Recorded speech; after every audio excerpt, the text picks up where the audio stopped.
Undisputed. Good morning, everybody, and welcome into Undisputed here on FS1. I'm Jen Hale alongside Skip Bayless and Shannon Sharp. Hi, guys. How are we doing? Laker. I tried to tell you. No, Brady, stop it. You have little faith. You had no faith.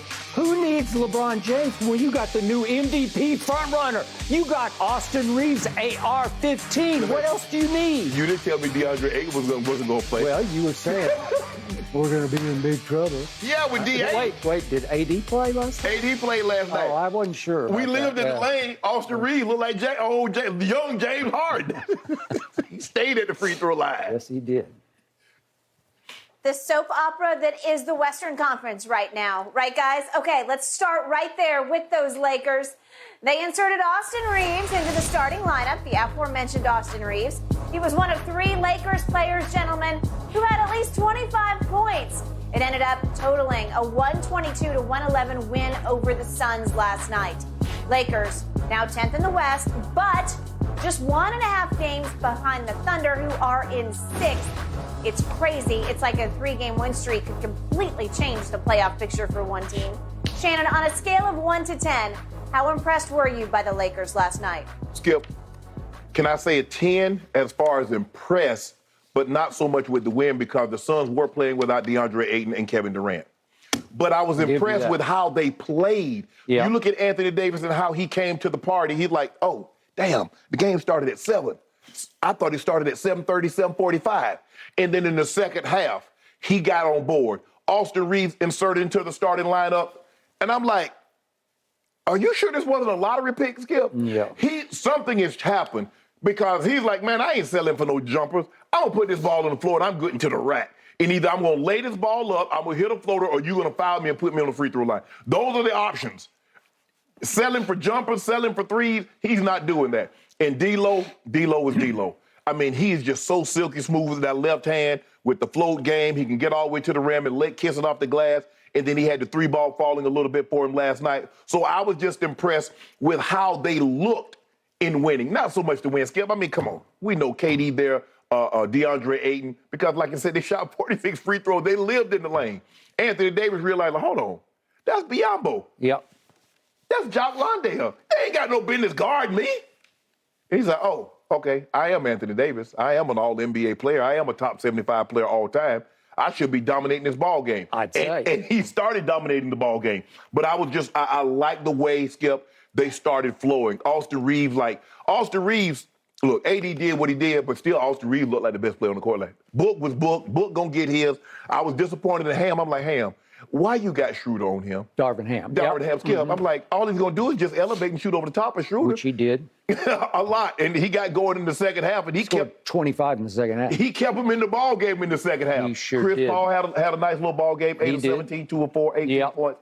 But I was really impressed with what I saw with AD, the big three, currently the big three, Austin Reeves, the first undrafted player, Skip, to average 30 over a 2-game span. Yep. That's Austin Reeves. Played himself into a nice contract. Hopefully the Lakers can keep him next year. I would say. But I was impressed with how they played. I gave them a 7 on the win meter. But had KD and DeAndre Ayton been there, and they won this one out. Oh, no, I'd have went to a 20. Okay, good. I am with you. I am still going to go to a 9 on the impress scale off last night. And right out of the box, I'm just going to deal with the white elephant in the room. Shannon Sharp. You know and I know. It's not very often at this level in this league that you see an undrafted white American kid come out of nowhere, And I mean nowhere. Right. He came from a little town called Newark, not New Jersey, Newark, Arkansas. Right. It's a town of 1,000 that has no traffic lights. Wow. It's 100 miles from Little Rock. Little Rock, it's 100 miles. Right. What just happened right before your very eyes? He goes, recruit, Skip? What's that? Was he a star, 4-star, 5-star, 1-star? No. Or was he an asterisk? He was lightly recruited out of high school, even though he carried a small school team to back-to-back Arkansas small school championships. Right. But he winds up going, he was very recruited, but he goes to Wichita State for 2 years, and then he transfers to Oklahoma for 2 years, and I'm an Oklahoma fan, so I watched him a whole lot. Right. Shannon, I saw none. Right. I saw none of this. In fact, just for the record, if I can find my stats here, Austin Reeves in his final year at Oklahoma, this is 2 years ago, Right. he did make first team All Big 12, which is pretty good, but he averaged 18, 6, and 5. So he's not like lighting up the world, right? He shot 31% from three. And the year before, he shot 26% from three in his first year Right. at Oklahoma as a redshirt junior. Right. Because he had to sit 1 year because he transferred. 31% and 28%. It's impossibly wrong. What did I tell you a year ago when he was a rookie? I said, Shannon, he can't shoot. So here you go again. You found a nice player who can't shoot. Well, doesn't that sort of fit the MO for the Lakers? Yes. Okay, so I'm going to ask you before I launch on all the above. Okay. Are we seeing, he just scored career high 35, and then Darvin said, what am I supposed to do? I got to put him in the starting lineup. Exactly. Because he's the best player on the floor. Yeah. And so in back-to-back games, when you have featured him, you put the ball in his hands a little bit more, although his usage rate last night was the third most on the floor on the Lakers, because AD had the ball. It's like AD is 30, let's call AD 30%. D'Lo is 27%, and Austin Reeves had it 21%. But to your point, in just 21% usage rate time, what did he do? He looked like the best player. He was having the most impact of anybody on the floor because he was fearlessly and relentlessly attacking the basket. Absolutely. Okay, quick question to you, because you've been watching this game for a long time. The history would tell you this is a mirage. Yeah. History would say this is more of a blip than a trend. Your gut feeling right now, after 2 years of watching this kid play professional basketball at the highest level, he is what? Is he a keeper? He is a keeper. All he's right. legit. Now, Skip, he's not a 30-point. He's probably not a 20-point-a-night scorer. But I believe he's somewhere between 10 and 15. Yeah. I believe that stat line that you had in college, 18, 6, and 5, Yeah. Skip, I believe he can be somewhere 15, 6, and 5. Well, listen, if that's true, his improvement from what I saw his final year. Remember, he played 4 years of college basketball. And when you play 4 years, it's not a good sign, right? But he needs the ball, Skip. Okay. You see the difference now? Now, when LeBron comes back, Skip, people are like, well, where is Austin Reeves? LeBron's going to have the ball. Okay, but you AD's know and gonna I have the know, ball. LeBron learned last year he can trust this kid. Oh, absolutely. He loves Because the kid just knows how to play the game. And the kid is fearless. Yes. So if you have the IQ or just sort of the feel for basketball and you're fearless, LeBron will say, okay. Right. And guess who was sitting down at the end of the bench with his sunglasses on, but who was closely observing last night? LeBron James. You don't think he's thinking in the back of his mind, I can work with that? Of course. Remember the play he set up at Dallas? This was early last year in Austin's rookie year. Remember the walk-off shot he hit at Dallas? Yep. LeBron said, here, you do this. And that's when he was AR-15. Right. And he goes right up and he ripped it on Luka and company at Mavericks, right? Yes. Okay, so he is displayed to you. If you give him the chances, he seizes, right? Yes. Seizes control. Yes. Okay, so you're saying keeper, right? Absolutely. All right, now, bigger picture. I give you that there was no Ayton last night, and I give you there was no KD last night. But I like this team because I do like all the new pieces, and I like it way better without Russell Westbrook overhanging the team. I like it better without Patrick Beverley distracting not only the opponent, but the home team also. I like what's in place here, and obviously we continue to come back to LeBron. Are you or are you not? Well, again, if LeBron decides, you know what, I passed Kareem, I gave it my all, I pushed my body over the edge and into limits that I shouldn't have pushed it. If LeBron James wants to say, I'm done, I'm shutting it down for the rest of the year, you will not hear a peep out of me.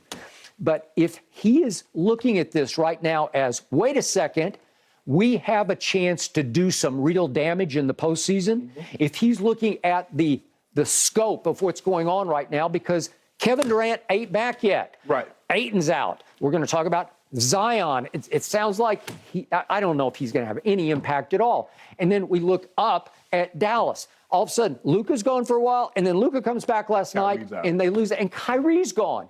And I'm saying, wait a second, and up and down. Paul George, they say 2 to 3 weeks, going to reevaluate. Can you really trust that he's going to come back, Paul George, 100%? What's the impact when he does get back? What does he do? Okay, so Shannon, if you look up and down the line, it's like begging for you to go. We're going to talk in a minute about Ja came back. They looked really good. They're a really good team. They're so deep, and they love each other, and they love the way they play. Well, Ja, he didn't want to start last night. We'll talk about that in a minute. He wanted to blend in slowly late first quarter.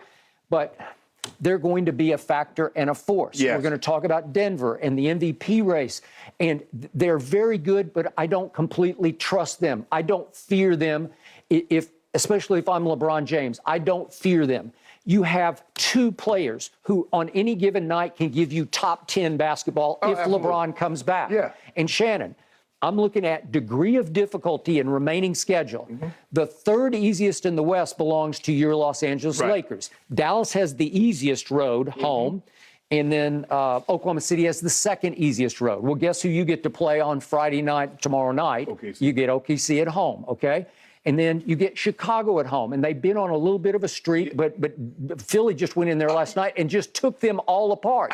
It was 17-0, and it was 21-1 before you could even catch your breath. Like 70 to 48. It was 76-48 at halftime, and Embiid late first quarter tweaks his calf. I guess we're going to get into this a little bit later because it was very suspicious and mysterious to me. But my point is, even without he was very good in the first quarter. He had 12 bang, bang, bang in the first quarter. But they just took Chicago completely apart. Can you beat Chicago at home? Sure you could. Even, I'm talking about without LeBron, obviously. Yeah. And then here's next week. You go to Chicago, you go to Minnesota, and you go to Houston.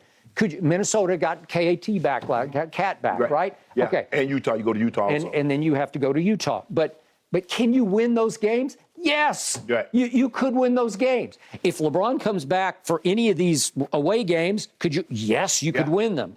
And then you come home to play. It's actually a Clippers home game, but you're at home. You're the road team. Yeah, okay. And then you got Phoenix again. Will KD be back by then? I have no idea. And then you get Utah at home to close. Shannon, could you go on a run here? Yes, you could. And yet, it's the same team that just came up empty against the T-Wolves and against Dallas the other night, and they just gave the game back to Dallas on the Kleba night. Yeah, but Skip, you know, the thing is about Chicago, you see them last night, and you mentioned they're down 76-48, but I just watched the other night, and I watched DeRozan go for 49, and I watched LaVine go for 39. So, you know, they have firepower. Nuclear capability. And Vucevic can dominate the boards, and he can give you a 30-15 game. Okay. Yet, I believe that Austin Reeves has been a revelation for Darvin Ham and for you. Yeah.